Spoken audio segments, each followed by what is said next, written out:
hoje do canal é amanhã, São Paulo e Corinthians no Morumbi, às 19 horas. Vamos falar da preparação e, claro, um pouco mais dos resultados financeiros de São Paulo. Então vamos perder tempo não, vamos embora para o vídeo. Então eu não mexeria, assim, o São Paulo precisa contratar alguém para concorrer com o Cédric. E talvez não seja o Mike, não seja o Igor Felisberto, não seja o Ângelo. A gente fica supondo situações que a gente não sabe se normalmente são... O reserva do Oscar era o Matheus, certo? Puta, reserva, começou a Libertadores, o Matheus já não tá mais. Os caras colocam o jovem para vender o jovem nesse ano, é uma coisa clara. Não é para um ganho esportivo. Né? Então, é uma situação muito difícil, né? Então, acho que no início ele vai se cercar dos mais confiáveis. É curto, como você falou, Éder. O banco do São Paulo chega a ser curioso, né? Você tem o Negruti e o Luan, o Patrick e o Wendel, né? Tipo, são duplas com mais ou menos, né? O Negruti e o Luan são mais ou menos a mesma função, né? Então, e aí a gente fica intrigado, pô, como é que vai lá os dois meninos das pontas, vão jogar no Sub-20, o time já estava eliminado.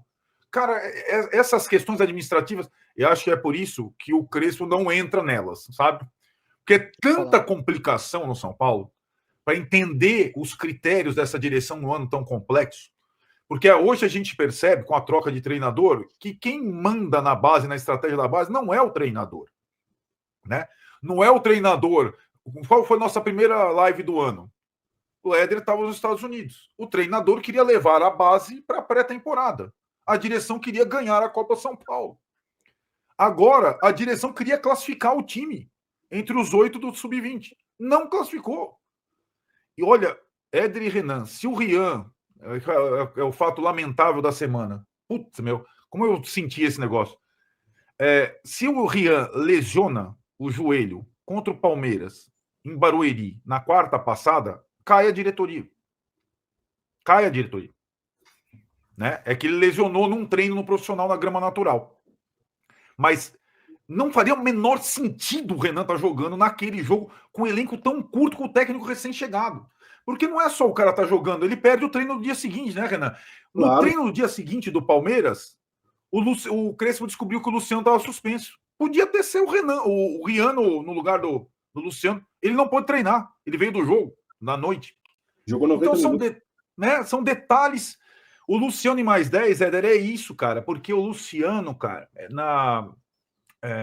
ontem teve um detalhe que me chamou muito a atenção envolvendo o Luciano, que é no cara ou coroa lá, hoje você ouve o árbitro falando, né? Os capitães eram 2 goleiros, o Cleiton e o Rafael. Aí o árbitro, que aliás foi bem o árbitro, deixa correr, esse árbitro às vezes ele vai bem. Aí ele, qual é o seu interlocutor? Ele pergunta pro goleiro que eles escolhem um segundo, né? Que possa falar com o juiz. O Cleiton, evidentemente, o Gabriel, que o Renan conhece bem, que era da posição dele, que o Gabriel jogou do Corinthians, Palmeiras e tal, que é uma espécie de xerifinho ali da coisa. O Rafael, ele não titubeou. Luciano. O Luciano, que no início dessa nossa conversa lá atrás, no quarteto, era o cara que ia sobrar, o ano passado não cabia no time, é o jogador mais confiável do São Paulo Futebol Clube há muito tempo. Mais confiável que o Caleri, mais confiável que o Lucas, mais confiável que o Oscar, mais confiável que qualquer jogador do São Paulo. É só ver os números do cara, em termos de partidas jogadas, gols feitos, assistências e tudo mais. Encasquetaram porque ele toma muito cartão, não tem tomado tanto. Ele é um jogador competitivo, ele é um jogador que dá uma pilha necessária a um time que não fala, é um time de... Fora o Alan Franco, que o time de São Paulo é passivo. Vocês podem prestar atenção que o São Paulo tem uma projeção de ter déficit na maior parte dos meses do ano. Ó, janeiro, 12 milhões positivo. Fevereiro, 24 negativo. E nesse janeiro e fevereiro foi aquele número que a gente discutiu, que a gente teve essa discussão já contínua, que as pessoas falaram, todo mundo abordou, do São Paulo ter tido 0,02% de redução de dívida até fevereiro.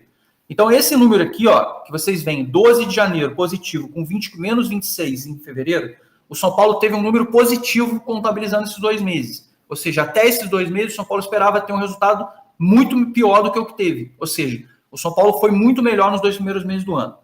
Depois, menos 25 em março, menos 3 em abril, 10 positivo em maio e mais 14 negativo em junho. Ou seja, o São Paulo esperava ter na faixa de 40 e poucos milhões de déficit até a metade do ano. Está aqui na projeção orçamentária, tá? Vocês estão vendo aqui. Eu quero que vocês acompanhem comigo na tela, porque nada melhor do que, ao invés de você falar, o Zanqueta falou. Não, estou mostrando aqui para vocês o número oficial do São Paulo, tá? Estou mostrando aqui para vocês os números aqui concretos. E este número aqui que repercutiu muito ontem, se vocês pegarem aqui, até metade do ano, o São Paulo tinha que ter tido 40 e pouco, 45 milhões de déficit projetado até o final, até o meio do ano. Só que o São Paulo não teve 45, o São Paulo teve 31,8. O São Paulo teve 31,8. Ou seja, com esse 31,8, o São Paulo teve um número de resultado financeiro melhor do que o que tinha de expectativa inicial. Tá? Isso para vocês entenderem. Então, quem está assistindo, para quem está na dúvida, fala assim, Zanqueta, eu não consigo entender os números. Cada um fala uma coisa. Então, está aqui para você, só entender, para você ficar tranquilo, para você conseguir enxergar.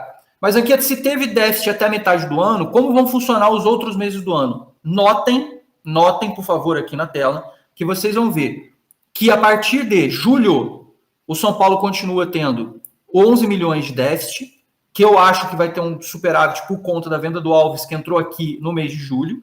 Aí, em agosto, o São Paulo tem uma baita entrada de capital. O presidente... Aí a gente vai acabar tendo aqui... Peraí que tem um cara aqui que tá louco para eu chutar o rabicó dele aqui. Nosso amigo Ricardo Augusto, toma o que você queria. Tava pedindo um bico. Toma aí um bico na sua bunda e você não comenta mais aqui. Pra gente continuar. Aí, a gente tem aqui, continuando com vocês. A gente tem, então, julho, menos 11... Em compensação, em agosto, a gente tem 55.600 previstos para entrada, só que positivo, tá? E aí, em setembro, 4 milhões negativos, em outubro, 14 negativos, e em novembro, 9 milhões negativos. Essa é a projeção. Entretanto, em dezembro, a gente tem 75,4 milhões positivos. Zanqueta, então, nessa projeção que a gente está tendo aí com a diretoria até o final do ano, o que a gente está vendo na tela, o que a gente está visualizando é o quê? O São Paulo tem uma projeção orçamentária de ter 44,8 milhões de superávit no final do ano. Ah, Zanqueta, você está falando, a diretoria diz, está na tela, olha aqui, estou falando com vocês, a tela, eu nem estou na tela, estou só falando, a tela está aqui para vocês, está na última linha, tá? É só para vocês ficarem tranquilos. A linha está aqui embaixo. Tá com dúvida? Vou botar esse arquivo lá para vocês também, lá no blog do São Paulo, com autorização do nosso amigo Gesbre. Estou mostrando aqui para vocês. Vou botar aqui para vocês a explicação. Está aqui a linha final embaixo. Vocês podem acompanhar para ver as projeções de cada mês. Ou seja, a gente até o meio do ano tinha uma projeção negativa de 45 milhões. Ah, mas aqui o São Paulo apresentou 31,8 de déficit até o meio do ano. Ok, o São Paulo tinha 45 de expectativa. Logo, o São Paulo teve um resultado de 13 milhões acima do que estava esperando. Então, a gente está com um número melhor hoje, fechado até a metade do ano, do que tinha de expectativa. Mas, ainda assim, a gente tem números projetados para melhorarem até o final do ano. Ou seja, a expectativa do São Paulo com o FDIC é que termine no final do ano com 44,8 milhões positivos. Se o São Paulo continuar mantendo esses 13 milhões que carregou até a metade do ano, em tese, o São Paulo pode fechar, inclusive, com quase 48 milhões, 47 milhões e pouco, 48 milhões, se o São Paulo conseguir manter essa boa fase com esses 13 milhões. Logo, repito, com os números que vocês verificam na tela, o São Paulo tem todo o planejamento orçado. Então, quem ontem distribuiu notícias pela metade, dizendo que o São Paulo apresentou déficit de 31 milhões e não explicou para vocês, e não deu um embasamento para vocês concreto, correto, certo, justo, honesto, a pessoa foi desonesta com vocês. Estamos de volta com o G4, hoje recebendo aqui a Lívia Camilo com a gente e vamos falar agora do São Paulo. Empatou, parou de perder. Perdia de todo mundo perdeu do Vasco, perdeu na volta para o Flamengo, mas ontem conseguiu um empate, vamos dizer assim, milagroso contra o Bragantino em Bragança, 2-2. O Massa está já devidamente trajado com a flanela, porque ele sabe o que o Arnaldo vai falar. O Arnaldo vai dizer Que perto do que? Esse é você. Perto do jogo do Flamengo melhorou o São Paulo, ou não? Eu tô com lança-chamas aqui, eu não vou... Mas melhorou ou não melhorou? Melhorou também, não, É. né? Saiu do 0 e foi pro, sei lá... Olha, eu vou propor que a Lívia faça a medição. A medição da pra quem que flanela. vai a flanela, tá bom? Tá aí. Por favor, Arnaldo. Não, eu acho que para um início de trabalho, né? Desses todos os times que a gente tem falado até agora, a gente falou do Flamengo do Felipe Luiz, o Palmeiras do Abel, meu Deus, né? Quanto tempo atrás, o mesmo Santos do Kleber Xavier, tal, o Crespo chegou há 2 semanas no São Paulo. A primeira impressão foi muito ruim, né? E a gente ficava imaginando o que seria, sem grandes novidades na escalação e no elenco, que eu insisto, é muito fraco, como seria a segunda apresentação diante de um adversário também difícil. Não tanto quanto o Flamengo, mas um adversário difícil. E aí a alteração, foram 3 na verdade, mas a presença do Luciano sobretudo muda. Aí volta a ideia original do Crespo para o jogo de estreia dele, que seria contra o Flamengo, quando ele descobriu que o Luciano estava suspenso depois de ter treinado alguns dias com ele. Então era o time, o modelo que ele queria utilizar de início. Ele utilizou, deu certo contra o Bragantino muito durante a primeira metade do primeiro tempo. Acho que o Bragantino não se encontrou. O São Paulo fez o gol, poderia ter feito o segundo. E depois o São Paulo sofreu, como normalmente sofrem os times que enfrentam o Bragantino pela intensidade que o Bragantino joga, essa palavra maldita do momento. O Seabra do Bragantino, ele não trocou 3 do jogo do Corinthians para o jogo do São Paulo, ele trocou 7.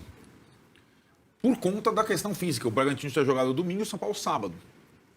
Alguns por suspensão, o Juninho Capixaba por lesão, mas os demais por opção física. E o Bragantino é um time estritamente físico. Então é difícil jogar contra o Bragantino, porque o Bragantino não dá respiro para você, né? É uma dificuldade. Não é um time brilhante tecnicamente, mas ele é bem armado e tem muito gás. E aí o São Paulo acaba o primeiro tempo já levando um gol de empate numa jogada aérea que, para quem joga com 3 zagueiros, não pode acontecer, ainda mais num abafo adversário. A virtude, talvez, desse sistema, que ontem foi um sistema 3-5-2, 3 zagueiros, dupla de ataque, André Silva e Luciano, 3-5-2, o clássico, exatamente. A virtude desse sistema é justamente você sofrer pouco pelo alto. O São Paulo toma o gol, inicia mal o segundo tempo, o Bragantino quase faz na primeira bola, na segunda bola desvia no Alan Franco, 2-1. A impressão que você tinha ali, falou, acabou. Você olha para o banco, tá lá o Massini, olha lá para a tribuna, tá lá o Lucas, o Caleri, o Luiz Desesperados. Gustavo. Eu já tô comendo sanduíche de linguiça, né? Sanduíche de linguiça. Você olha para o banco e fala, não tem, vai fazer o quê? Vai sair o quê? Vai sair o quê daí, né? Mas o São Paulo consegue reagir, cria 2, 3 chances, empata com o André Silva. E aí, na hora das trocas, o time cai bastante. Mas eu acho que o time que começou o jogo e a sequência do jogo trouxeram um alento nessa batalha que assim, apenas está começando, que é a batalha contra o rebaixamento, que é uma batalha que ela não dura. O São Paulo pode ganhar do Corinthians sábado, que é difícil. Não acabou a batalha contra o rebaixamento. Quando você fica nessa posição... Esse é um ponto importantíssimo. O Santos ganhou do Flamengo. Não acabou a batalha matemática contra o rebaixamento. Certo? Você vai... O Vasco estava respirando. Perdeu do Botafogo. Volta lá para perto. O Vasco sempre fala isso. O Grêmio está perdendo. Volta lá para perto. Não é simples jogar nessa zona da tabela, né? É diferente da zona que o Bragantino ocupa. Que dá para arriscar, dá para revezar, dá para não sei o que lá. E acho que aí, para resumir o que foi a noite, teve a entrevista do Crespo. Porque hoje a gente analisa o jogo e o que o técnico fala. A irritação do Abel, o sincericídio do Felipe Luiz, o subjuntivo do Dorival Júnior. O que esses caras falam, porque é ali que a gente descobre algumas coisas, né, Lívia? Você que é setorista, que não acompanhamos treinos, algumas coisas que estão ali. A Lívia trabalha na editoria de polícia. Pois é. Também. O São Paulo hoje não está na editoria de polícia, espero que não esteja. Esteve recentemente. Resvalou lá, né? Não, vai de bet, inclusive. Mas está na editoria de economia todos os dias, por conta do seu plano econômico. Ontem já teve divulgado o primeiro déficit e tal. E no plano esportivo. E aí eu achei as 2 entrevistas do Crespo, a do Maracanã e a de ontem, e o comportamento do Crespo, talvez o principal alento do São Paulo. Porque ele não está nesse turbilhão. que a torcida está exausta, os jogadores estão pressionados, o diretor está espanando, o presidente está no céu. Ele não está. Ele tem uma personalidade e um distanciamento mínimo necessário para quem comanda. Meus amigos, o São Paulo aí já, com essa parada do Mundial, já faz 2 meses que não vence no Brasileiro. E nada melhor do que vencer num clássico, né? Não vai ser um jogo fácil. O Corinthians foi com o time reserva contra o Ceará, conseguiu vencer os trancos e barrancos. O Dorival fez uma entrevista bem enraivecida lá com o que acontece no adversário. E o São Paulo jogou contra o Bragantino, como todos sabemos, aos trancos e barrancos, aí conseguiu arrancar um empate e trazer um pontinho de Bragança Paulista. O São Paulo deve ser a mesma equipe, até porque não tem muitas opções, né? E muitos jogadores ainda fora, como o Lucas Moura, o Luiz Gustavo e tudo mais, sem previsões de volta, e sem contar que a Galera e Rian vai se machucar seriamente, só volta ano que vem. Então, não deve ter grandes novidades. O Crespo realmente com um elenco bem curto, e vai ter que ir com esses jogadores que tem. E torcer aí para que os jogadores mantenham a intensidade e o volume de jogo que fizeram nos primeiros 20 minutos contra o Bragantino, contra o Corinthians, e consigam, quem sabe, aí, quebrar essa cena negativa, né, de não vencer há tanto tempo, e pontuar e se descolar um pouco, se possível, do Z4, né? A situação delicada, você não tem posicionamento de ninguém, todo mundo desaparece quando a hora tá ruim, né? Só comemora FDIC negativo, e aí o Zanqueta explicou tudo direitinho. A previsão era menos 45, conseguiu menos 31, isso pode acabar acarretando lá no final de ter um positivo maior do que os 44 que é previsto. Então, ok, mas a gente espera que com tudo isso São Paulo se mantenha na primeira divisão, né? Porque você faz tudo isso, cai para a segunda e você arrebenta completamente esse planejamento financeiro, né? Os times aí contratando, o Flamengo contratou o Carvajal, Carrascal, sei lá das quantas, e o Palmeiras pensando em repatriar o Danilo, e o São Paulo, né, trouxe Diniano, que, meu Deus, que jogo horroroso. Vou repetir novamente, que eu falei no vídeo de ontem. Meu Deus, cara, deu saudade da André Silva, pra você ver o nível. E o Tapia, que já chegou ao Brasil uma semana, ninguém sabe, ninguém viu nada de apresentação, nada de nada, né? Então, torcer pro Crespo continuar aí evoluindo seu trabalho e que acerte tudo no jogo de amanhã. Sua estreia no Morumbi com o público, sim, bizarramente, quando ele foi técnico de São Paulo. Ele jogou várias vezes no Morumbi, porém, contudo, entretanto, todavia, sem público. Quando foi liberado o público, ele foi demitido na mesma semana, né? Coisas do futebol. Então, vamos acompanhar aí, mas as notícias é que São Paulo vai manter o mesmo esquema, que todo São Paulo gosta, os 3 zagueiros e os meios jogadores. Infelizmente, nas alas a gente fica muito a desejar, mas o Enzo é aquele cara que se mata, que briga, mas tecnicamente não é aquela maravilha. Não sei de que aquele jogador blasé, né? Aquele jogador nota 6, sempre 6, não vai sair daquilo, faz o básico. E são 2 jogadores que têm um propósito muito mais defensivo do que ofensivo, e no 3-5-2 faltava aí um Cicinho e um Júnior, né? Os caras que sabem defender, mas a gente sabe atacar muito bem, não é o caso desses 2 jogadores. Então, é isso, o São Paulo se preparando, diretoria e gestão desaparecida, FDIC aí sendo explicado, e expectativas, né? São Paulo tem que pontuar, né? E temos que brigar até o fim, cobrar até o fim no sentido de redução de preço de ingresso. Acho que São Paulo precisa muito agora da sua torcida. Tudo bem que amanhã vai lotar porque é clássico, mas nos jogos seguintes. E é uma sequência que São Paulo tem que tentar pontuar o mais. Esse é o momento de São Paulo pontuar. E o máximo que puder. Porque você não tem Libertadores, você não tem Copa do Brasil. O Arnaldo fala muito em largar a Copa do Brasil, eu concordo. Mas do que a gente conhece dessa gestão, eles vão querer tudo. Eles não têm essa compreensão ainda. O que parece não tem compreensão da situação de São Paulo. Coisa que o Crespo chegou, acho mais secão, mais direto ao ponto do que na passagem anterior. Acho que talvez também era o começo do Crespo, né? O Crespo tinha saído de Defesa e Justiça, acabado de ser campeão sul-americano, tinha aquela empolgação e tudo mais. Agora, a gente já sabe como é que a banda toca, né? No São Paulo Futebol Clube, né? Sabe com quem ele tá trabalhando, sabe com quem ele tá convivendo no ambiente. Então, assim, não tá sendo bobo não, e tá jogando a bomba pros caras, que esses caras têm que assumir a bomba mesmo, né? Baixa de treinador, né? Rogério Ceni e o Zubodier foram dois aí que abraçaram. O Dorival sempre meio que uma postura crispa, e quando teve uma oportunidade para a seleção brasileira, não olhou para trás. Então, principalmente para mim, treinador que ajude esses jogadores aí a render o melhor possível, e o São Paulo consiga obter rapidamente os famosos 45 ou 47 pontos aí, e se livre de vez esse ano do Z4. Acho que esse é o objetivo primordial, principal. E é o que eu falei: tchau Libertadores, a gente se vê ano que vem, tchau Copa do Brasil. Mas se o Flamengo, o Palmeiras ganhar, isso é um primeiro teto. Tô nem aí, cara. O negócio é não cair no momento. Infelizmente a Liga de São Paulo ainda está em outro nível, e a gente torce como torcedor pela equipe, e também como torcedor a gente torce também para que os gestores tomem as atitudes corretas. São Paulo saia desse buraco financeiro em que se encontra, mas no qual esses mesmos dirigentes colocaram o São Paulo Futebol Clube. Então, por isso esse descrédito todo, esse clima meio, esse ar meio blasé entre o São Paulino e o São Paulo Futebol Clube.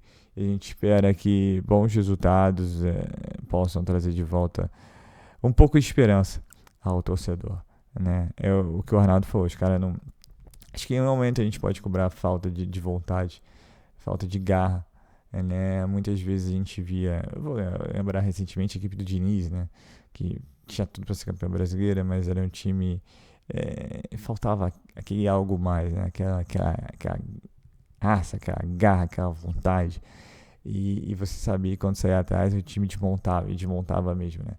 Esse time saiu na frente do jogo contra o Bragantino com todas as dificuldades, toma uma virada, e aí eu mesmo pensei no Sonsal, agora foi pro brejo, né? Os caras vão derreter. Os caras brigaram, e faz aquele gol chorado, que acho que aquele gol expressa o que vai ser a temporada do São Paulo Futebol Clube, né?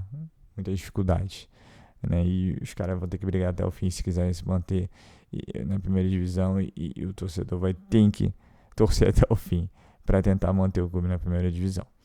Então é isso, pessoal. Eu sou o Marcelo Mazorra, do canal Mazorra SP. Se você quer ficar nas últimas, nas notícias, nas novidades do São Paulo Futebol Clube, não deixe de se inscrever no canal, ativar o sininho para notificações. Esperar nesse vídeo, como eu sempre peço, deixe aquele likezão, tá ok?